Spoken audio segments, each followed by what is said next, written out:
So now that we've discussed user and group management, let's explore file system permissions.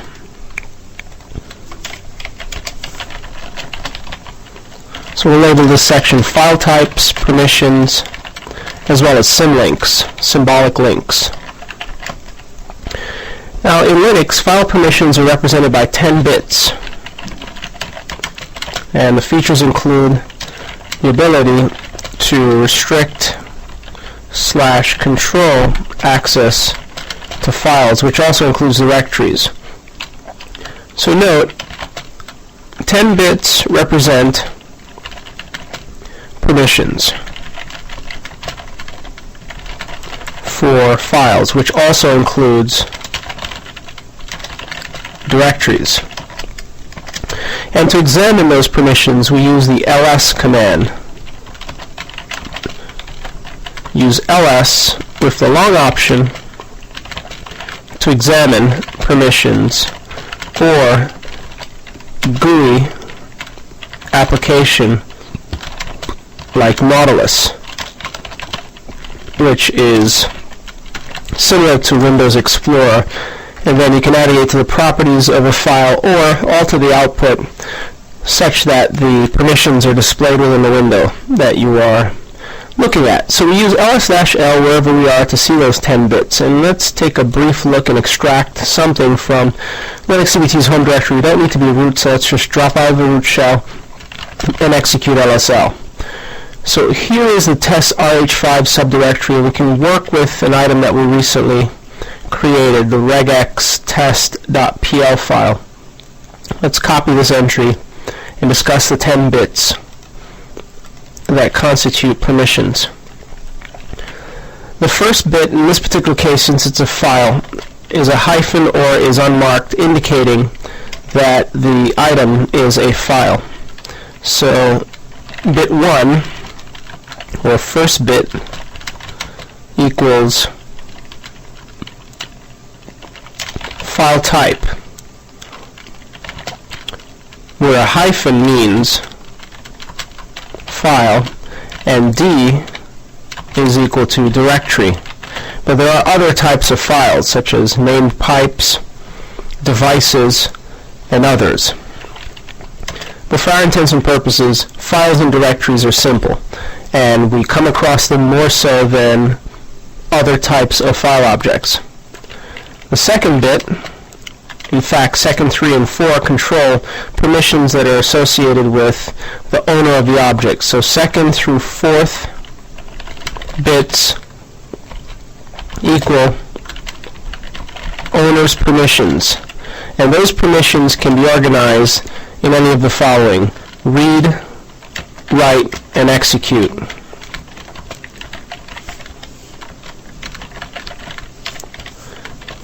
Now each of these permissions bits, read, write, execute, which we see for the file object regex test.pl, also has an octal representation. R is equal to read, but it's also equal to 4. W is equal to write, but it is equal to also 2 in octal notation. And last but not least, to complete the octal representation, which must add up to 8, thus the name octal, execute represents, or is represented by 1. When we add them all up, 4 plus 2, 6 plus 1, 7, we get the full bit representation, or total sets of permissions that can be assigned to the item. Now you may be wondering, it doesn't add up to 7. Well, if the item isn't flagged, it occupies position 0, so 0 through 7 represents the octal set. As you see with the case of a file where there's a hyphen, this particular item, or this bit, is currently on set, occupying the 0th octal value. So read, write, and execute are the permissions that are permissible within a Linux file system, regardless of file system type.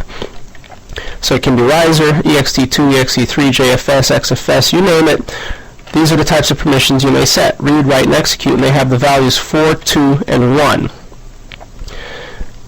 Bits 2, 3, and 4, or second through fourth, correspond to the owner's permission. Now when you use long format to return the permission information, we see the owner of the object immediately following the number of symlinks. So this user, Linux CBT, owns the object. Bits 5, 6, and 7 represent the group owner's permission. So 5th through 7th bits equals group owner's permissions. And here again we have the same permission sets, read, write, and execute. So it follows through nicely. And we wrap up with the last sets of bits, 8, 9, and 10, which represent everyone else. So 8th through 10th bits equals everyone. In other words, the world, anyone who has access to the file system, whether via Samba, NFS, or locally connected using SSH, Telnet, etc. The 8th through 10th bits also can be read, write, execute, but they also may be hyphen, and we should just include that hyphen equals none, which is equal to 0. So for each of the groups you may see hyphen, which indicates none or 0, with the exception of the first bit, which represents a file if there's a hyphen. Now there are tools that allow you to influence or change the bits associated with a file. For example, looking at this regex test.pl file again, we changed the permissions to make the file executable because we created it as a Perl script. We can remove the permissions, the execute permissions, for example, using the change mod command. So task, manipulate file permissions using change mod. Change mod changes the mode of permissions on files. Now to remove the execute permissions, we can do the following.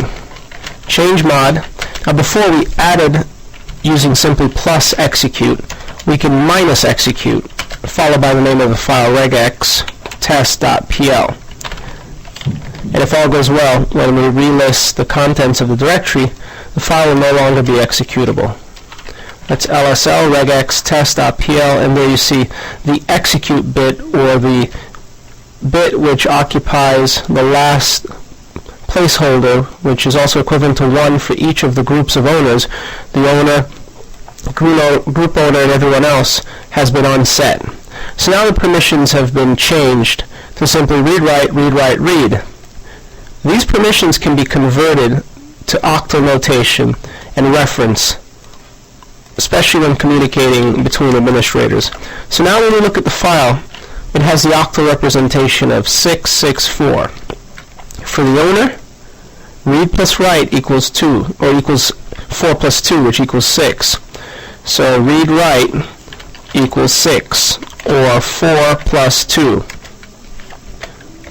And that applies, of course, to the owner of the object. Ditto for the group owner. However, we have simply read, which is equivalent to 4 for everyone else, or the world. And that's how we come up with octal notation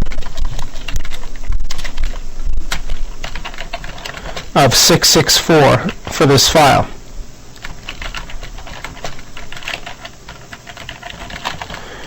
Now this 664 can be passed to change mod to influence the permissions of the file.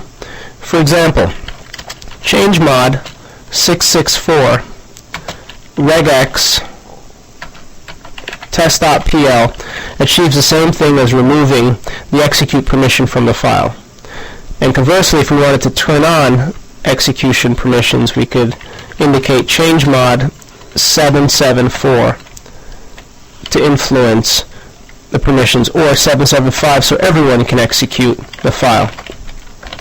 So this enables execution for all users, and this removes execution for all users. Let's give it a try. Currently execution has been removed, so let's reapply it. We'll re-lsl regex test.pl, and now we see execute has been turned on for the owner, the group owner, in this case bits 2, 3, 4, 4, 5, and 6, And for everyone else, read execute. Write has been skipped. And whenever the write bit is not present for obvious reasons, the user who is within that context, such as everyone else, will not be able to write to the file. However, we're logged in as the group or the user owner, the owner of the object, so we will be able to write to the document. So now the file is flagged as executable by all users. Let's remove the executable permissions by setting 664. And then we'll use command chaining to lsl regex test.pl, where you see execute permissions have been removed. So this way, it can no longer be executed by default unless we reference Perl first, followed by the name of the script. So long as you memorize that R is equal to 4, read is equal to 2, and execute is equal to 1, you can combine the permissions as you see fit. So for example, let's suppose another task would be to make regex test.pl readable and writable by the owner and no one else. So next task would be to ensure that regex test.pl is readable or read-write by owner and no one else. To do so, we'd execute a change mod, and if you think about it, read plus write is equivalent to 4 plus 2, so we know we need 6, because the 6, or the first value, corresponds to the owner of the object. We want no other user, including the group owner, to have access to the file, so we simply turn off all bits by indicating 0, and ditto for everyone else. So 600 will make this file readable and writable only by the owner of the object, with one exception. And that exception is the root user of the system, or a root equivalent. So change mod 600 regex will do just that. And we should note, file will now be RW by owner, and that happens to be the user Linux CBT, and root, as you are unable to lock root out of a file. The interface, for example, may say you're unable to read it, but root can always change the permissions to the file. So let's execute the change mod, and then lsl regex test.pl, where you now see most of the bits have been wiped out, with only read-write, which applies to the owner of the object. We know because the read-write permissions are in positions 2 and 3, which correspond to the owner. 2, 3, and 4 correspond to the owner. 5, 6, and 7 corresponds to the group owner. 8, 9, and 10 corresponds to everyone else. So let's test this all out. Let's nano regex test.pl, and we'll insert a comment at the bottom. And we'll try to save the document to be sure that we can update it. Notice Nano had no problems updating the document. We can LSL, compare and contrast between the current timestamp, and it has worked as expected. Now how about if we attempt to modify this document as someone else, such as student 1, from a separate shell. We'll SSH as student 1 to the local host, which will prompt us for authentication. Now we're in as student 1, in student 1's home directory. Let's navigate to home Linux CBT test RH5.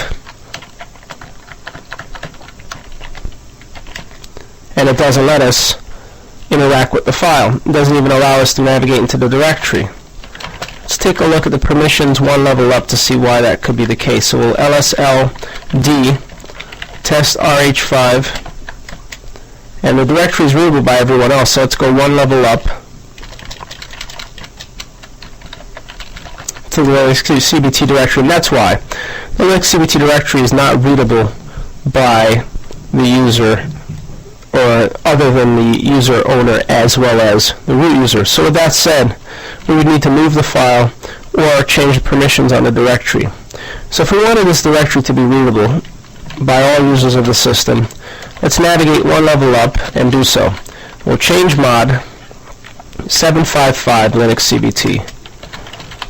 Now we have relaxed the security, and student 1 should be able to take a look at it. Let's lsltr home Linux CBT test RH5, and now we can interact with it. So with that said, we will nano regex test.pl, which currently is set to 600, and you'll see permission denied. Error reading home the full path to regex test.pl, permission denied. Now how about as root? Let's log out of this session, and now we're in as Linux CBT, and then SU in, and try to interact with the document. So now we're in as root. We'll nano regex test.pl, and as you can see, we're able to read the document. Let's include a comment towards the bottom. End root. We'll save it. No problems whatsoever. When we cat the contents of regex test.pl, root was able to make changes, although on the surface the permissions don't seem to indicate that root will be able to make changes to the document. Root always has, or root equivalents, meaning other users of your system with the UID 0 and group ID 0 will be able to make changes to files that other users of your system have created, regardless of permissions associated. So you'll use changemod to make those sorts of changes, to make files executable, non-executable, read-writable, so on and so forth. We could even lock ourselves out of making changes to the file, meaning the user Linux CBT, by making the permissions more restrictive. So let's list as a separate task. Ensure that regex test.pl, and we can do so as root, by the way, instead of the user who's currently logged in, Linux CBT, who owns the file, is read or readable by owner and no one else. Well, if a file is only readable by the owner, that means the owner can't write to the file. So instead of change modding to 600, which is read-write, we know that the read octal value is 4. So 400 regex test.pl followed by an LSL. Regex test.pl will do the trick. And again, we can affect this as the user root or as the owner of the file, Linux CBT. Let's change into test.rh5, lsltr, then give it a try. Now we see that only the read permission is set to the file. With that said, let's modify it, or attempt to modify it using nano. And we'll create a new entry. We'll indicate end Linux CBT. Then attempt to save the document using Control-X, Y. File name to write, regex test.pl. Notice error writing the file. Now at this point we could optionally save the file as a different file name because we ultimately have control over the directory, but we cannot update regex test.pl. So let's try to save it as regex test2.pl, and that'll work. But we cannot make changes to regex test.pl, which is why the test2 version is 19 bytes larger. Let's go ahead and remove regex test2.pl as it's not necessary, and then change the permissions back to 600 on regex test.pl. But before doing so, let's just show you that even though the file currently has 400 permissions, the user root can still make changes. So we'll nano, and let's just confirm that the directory is indeed set, and the file is set to 400, we mean. So we'll nano regex test.pl, navigate towards the end, and copy and paste end root twice. Save the changes. Notice, no trouble whatsoever. Root's never denied from being able to make changes to files on the system. Now, in addition to octal notation, as we've alluded to earlier, changemod supports alpha or string values that represent the permissions that you can enable using octal notation. So note, changemod supports string values which represent octal values. So for example, if you wanted to change the execute bit, you'd change mod and either plus or minus X on the file name. If you wanted to change, let's say, the write bit, then just indicate W instead of X. Ditto for the read bit. So you can modify each of the bits using strings, string literals such as RWX. You can influence which user the permissions applies to. For example, by indicating U plus X to add the execute permission. Let's take a look at that to see how it would apply in the regex test.pl case. So we'll change mod u plus x regx test.pl followed by an LSL regx test.pl, and now you see the owner, after having executed u plus x, the owner's permission has been updated to read plus execute. So u plus x updates owner's execute permissions on the file. Similarly, let's go ahead and show you an alternate way to execute this O plus X. Let's show you what would happen when we do this. We're going to set the permission back to 400 and then execute O plus X. So change mod 400 regx test.pl. Now it's back to 400. In fact, we indicated 4,000. Incorrect permission there. Now it's back to 400. And now let's attempt to change mod, instead of u plus x, o plus x. And you'll see that this now applies the execute bit to everyone else, or to other, which is what the last 3 bits represents. So this changes, instead of the owner's, others' permissions or execute permissions on the file. And again, now if we indicate g plus x, this will update groups or group owners' execute permissions on the file. Before doing so, let's return the permissions to 400, and then instead of O plus X, we'll change it using G plus X. And you'll see that now the group users' permissions have been updated. Instead of bits 1, 2, and 3, we've got 4, 5, and 6, the 6-bit being updated.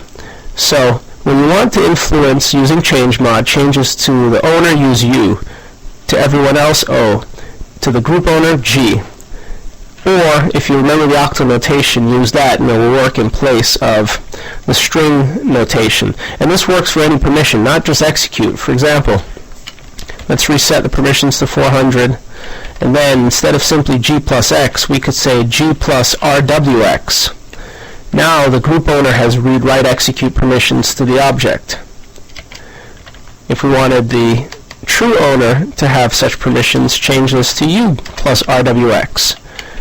Or what if we wanted everyone to have these sorts of permissions?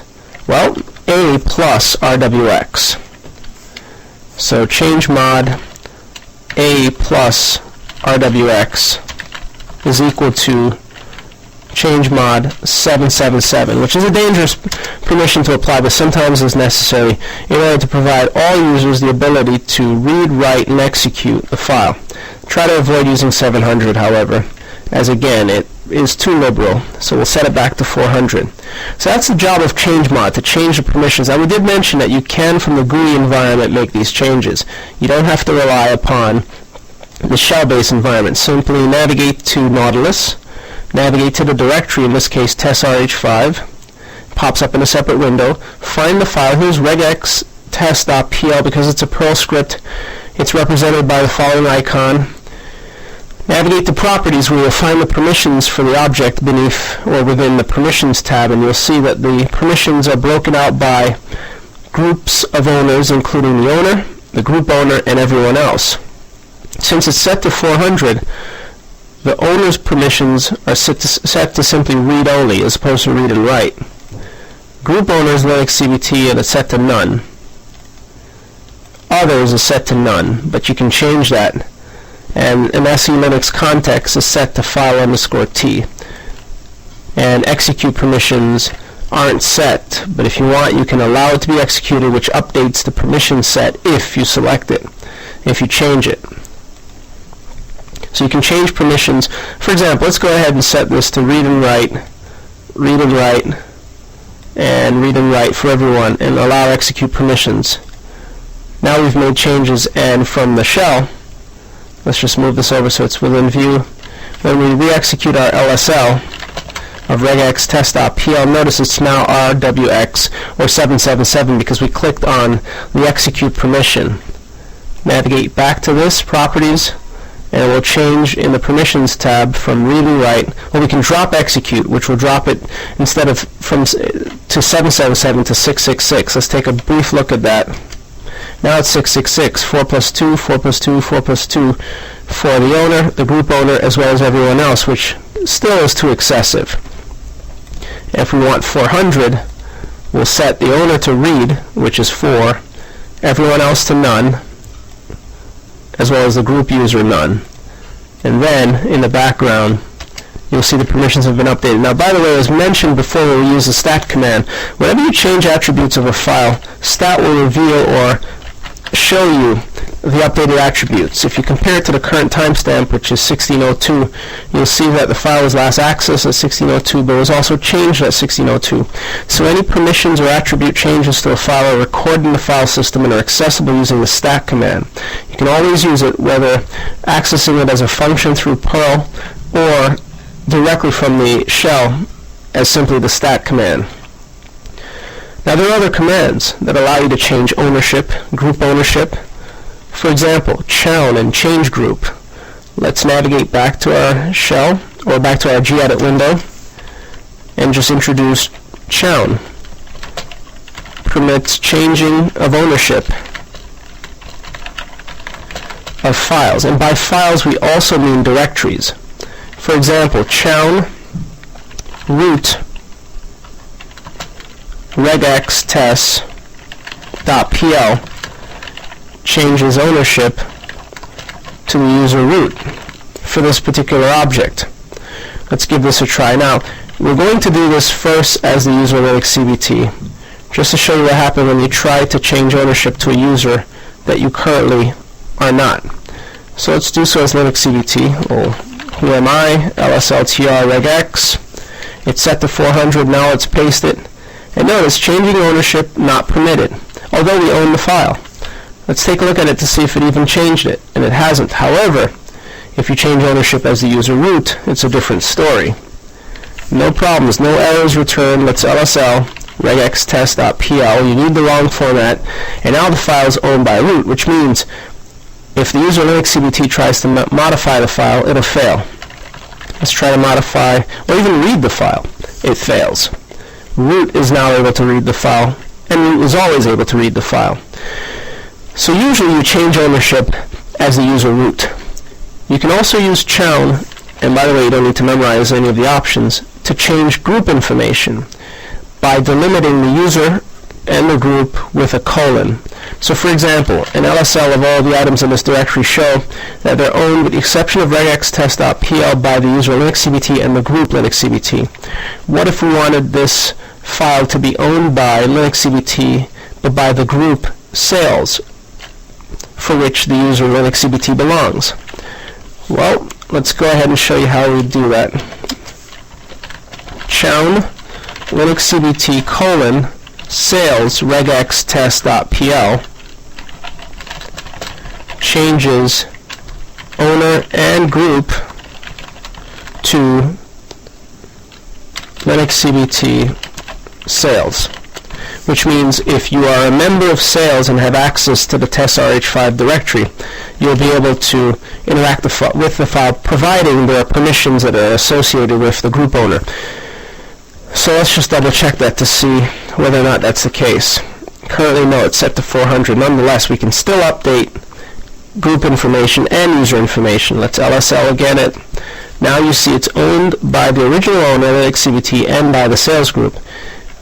But there are no permissions in bits 4, 5, and 6 for the group sales. So if you're logging on the system as a different user, you won't have rights to the file. So that'll be our next task, using change mod. Update regex test.pl so that owner and group owners, or owner, may modify the file. To do so, we'll change mod. Instead of string literals, let's go ahead and indicate 6 for the owner, 6 for the group owner, and 0 for everyone else, regex test.pl. We'll navigate to the shell, follow that up with an LSL of regex test, and now we see the bits have been assigned for the owner, read write, and the group sales. So let's prove that this all works. As the user Linux CBT, let's nano regextest.pl navigate towards the bottom and include a comment end Linux CBT just so that we have shown that we've written something and we've updated it. However, the next test will be to attempt to modify the file as, let's say, student1. So let's su in as student1 and then nano home Linux CBT test rh5 regextest.pl navigate towards the bottom of the file and then end with student1 via sales group membership.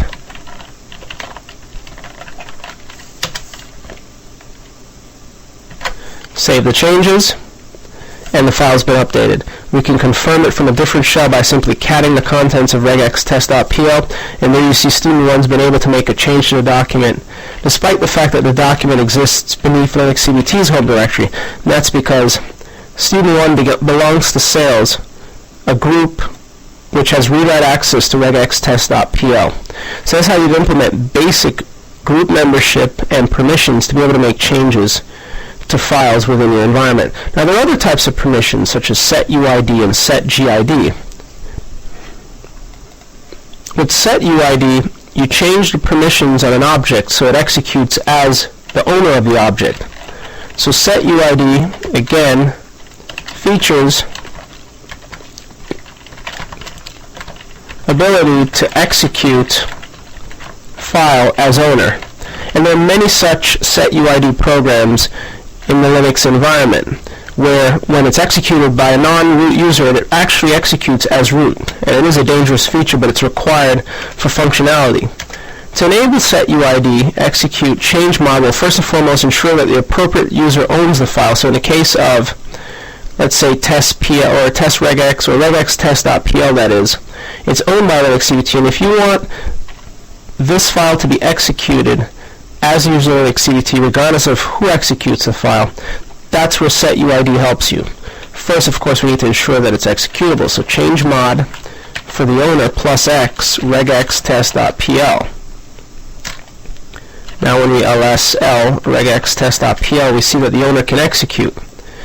But to setUID, we change mod and we use a special prefix of 4, followed by the appropriate bits, such as 7, and in the case of the group owner, it's 6 for read-write. So it'll be 760 regex test.pl. This will ensure that the Perl script always executes as the user Linux CBT. That's the purpose of setUID, to be able to execute a program as another user, in particular as the root user. When you execute change mods 4760, 4 being the special prefix for setUID, it will change the actual color of the regextest.pl as it's represented in the directory tree, and it also changes the execute bit for the owner from X to S so that it looks like the following. And the S in the execute position means that the program will execute as that user. So whenever you run regextest.pl, it will run as Linux CBT. There are countless reasons why you may want to do this in a Linux environment. Have a program always run as a given user, in particular for permissions reasons. There's another feature, setGID. This is neat when you need to ensure that users apply certain permissions unbeknownst to them to a directory structure. So ability to enforce permissions to a directory structure. So if you want every single time users write to a given directory, consistent permissions are applied, then you'll want to use setGID. And we do so using change mod with the to prefix. And then you apply the permissions that are appropriate, such as 777 or 755 to the directory name.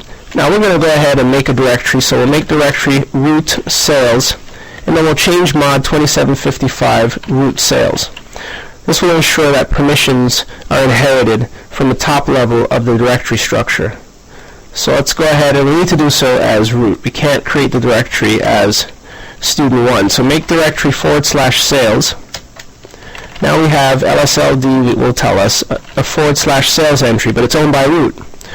We'll chown. Let's make it owned by linuxcbt.sales /sales followed by LSLD /sales to be sure that the permissions have been written.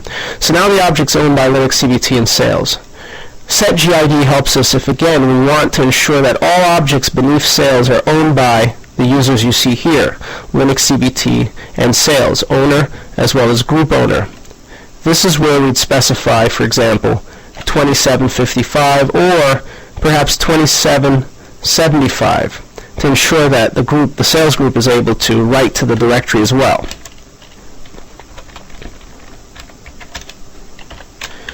And this is a great way to facilitate the sharing of documents on your system. So now, after this is applied, we'll LSLD again, /sales.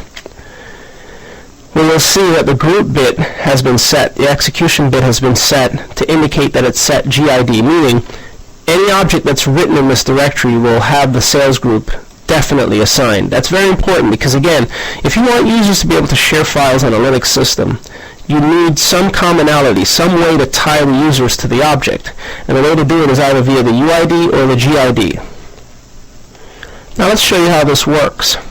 We're going to create a file as linuxcbt. So create a file in the /sales directory as linuxcbt. Now generally in a Red Hat Enterprise environment, when you create a file, the permissions are written such that the user linuxcbt and the group linuxcbt owns the object. But in a setGID environment, the user will own the object, and the group that's assigned to the directory, the top-level directory, will also own the object, such that other users will be able to manipulate the file, consequently promoting sharing. So let's use sequence, and we'll go with sequence 1,000,000 into a file called linuxcbt.1,000,000.txt.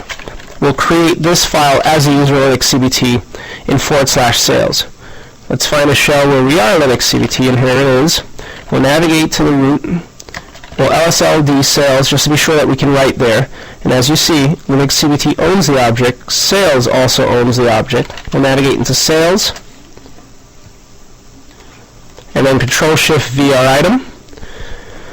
And again, when you normally create files, we'll LSL to show you, the file is written with permissions such that the owner as well as the group owner linuxcbt in the Red Hat environment would own the object. But in this case, linuxcbt and sales owns the object that is.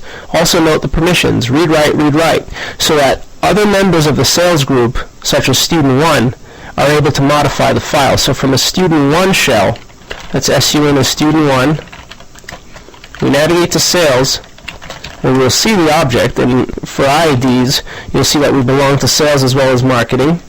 If we nano linuxcbt 1,000,000.txt, well, it takes forever to open it because it contains 1,000,000 items, and navigate all the way towards the bottom or the beginning or wherever. Since it contains too many items, let's go back to the top and just insert a value. And we'll just indicate a value 0, which didn't exist, and attempt to save the document. Notice it saves it. A less of the file shows that 0 is now there, we've inserted it, and an LSL shows that the permissions have been unchanged. The timestamp's updated, we've updated the file, but the permissions are intact. Now how about attempting to create an object in here as the user student1? Again, sequence 1,000,000 into student1.1,000,000.txt will do the trick. Notice no errors, no permissions errors thus far. That means we're writing the file with no trouble. Notice that the file is owned by student1, but also by the sales group. This is again the power of setGID, because now any member on your Linux system of the sales group, or any member throughout your environment if you're using LDAP or some sort of enterprise technology for sharing users like Active Directory, so long as they belong to sales, they'll be able to interact with the objects created in the sales directory. This is perfect for projects and for sharing. So Linux CBT can modify both the file created by Linux CBT and Student 1 and vice versa.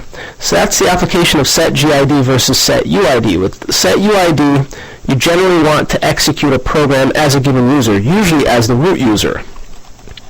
Now let's show you an example of a setUID program that is set to setUID root, where which password, this is the program used to change your password. It's in user bin. Let's copy its path, and then LSL, it's not a file, it's not a directory, so we don't need D. And notice that it's returned in red. The shell has colorized it with a red highlight. But more importantly, look at the third bit, or the, in this case, fourth bit, which is the third usable permissions bit for the owner, and it's S versus X. This tells you that whomever executes password will do so as root. And that's the purpose of setUID as opposed to setGID.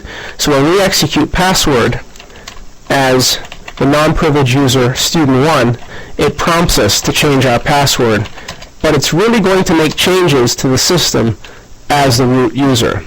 Now in this case it throws an error because we are not permitted to change our password as per the settings in the etc shadow file, for which we have no access to. If we attempt to interact with it, it'll throw an error.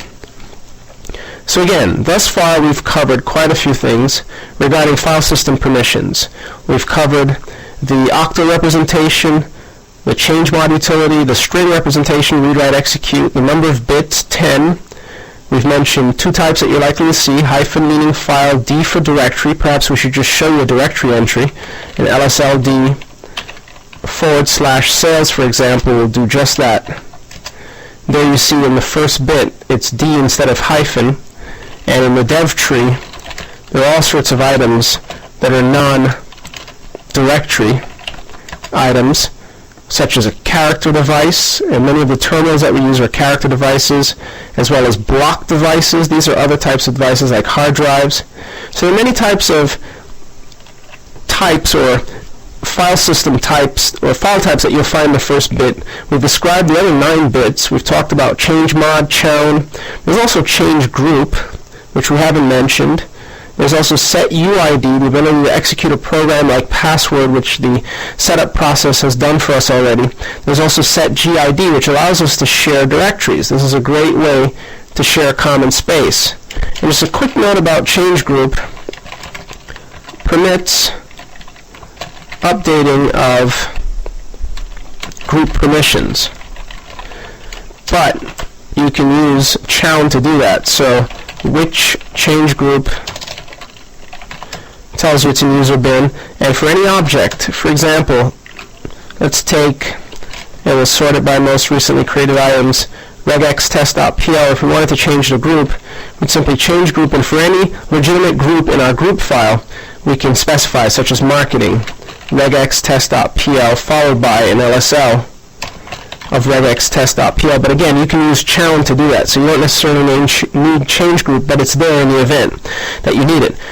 So these are the types of utilities that you'll use to change permissions. Whenever doing setGID, use a prefix of 2.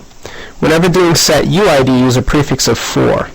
And there are other items regarding permissions, but these are the main ones, such as the sticky bit, which you'd reference using 3 as opposed to 2 or 4, which allows you, in the case of a directory, to ensure that a user cannot remove other users' items. And perhaps it's worth mentioning, sticky bit features, in the case of a directory, ability to ensure that users cannot delete other users or others' files in a directory.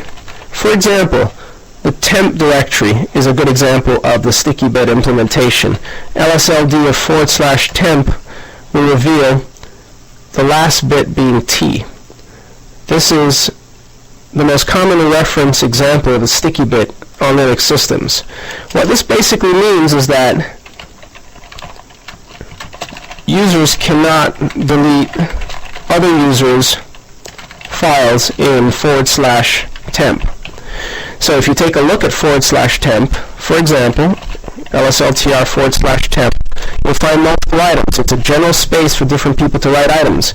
Notice the items for Linux CBT are readable and writable and executable only by the user Linux CBT, of course by user root. But this user cannot remove this user's files, and ditto for student 1. So it's a way to allow users to share a space but not run into each other. And that's a sticky bit. And you implement it using change mod and 3 as a prefix.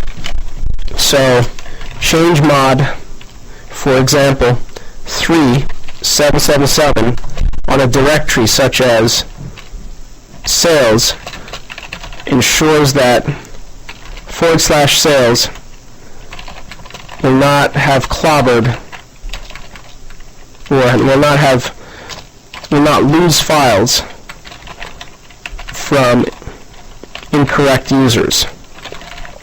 So that's why you'd implement the sticky bit, that is.